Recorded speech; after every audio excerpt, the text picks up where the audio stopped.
আমরা তো অনেক রকমের চিকেন কারি খেয়েছি, কিন্তু আজ বানিয়ে নেব সাদা চিকেন কারি।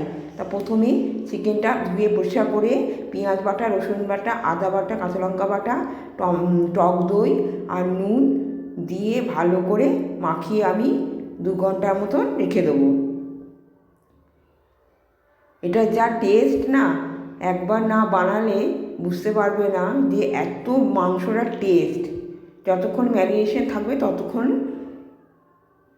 সুন্দর খেতে হবে, সুস্বাদু হবে। তো 2 ঘন্টা আমি মাখিয়ে রেখে দেবো। তারপর পেঁয়াজ ভেজে নেব, ঘি, তেজপাতা, গোটা গরম মশলা দিয়ে ভালো করে ভেজে নেব। তারপর ভাজা ভাজা হয়ে গেলে পেঁয়াজটা, ম্যারিনেট করা চিকেনটা আমি দিয়ে আবার ভালো করে ভেজে নেব। চিকেনটা ওর মধ্যে দিয়ে ভালো করে ভাজতে হবে। মাংসটার আসল টেস্ট হচ্ছে এই ভাজা।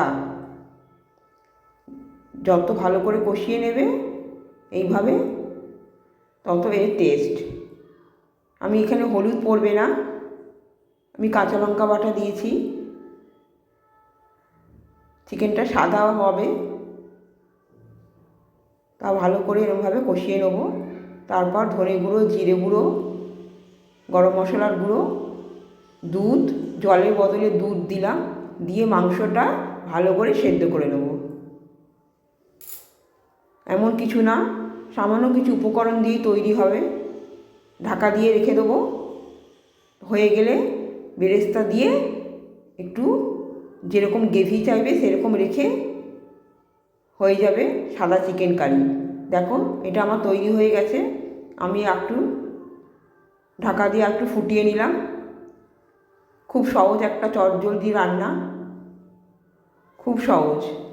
ভিডিওটা ভালো লাগলে লাইক কমেন্ট করে পাশে থাকবেন। আবার হয়ে গেছে, একটুখানি ঘি দিয়ে দিলাম। দেখো, সাদা চিকেন কারি তৈরি। আজকের মতো এইটুকুনি। ভালো থাকবেন, সুস্থ থাকবেন। আবার একটা অন্য রান্না নিয়ে চলে আসবো। টাটা।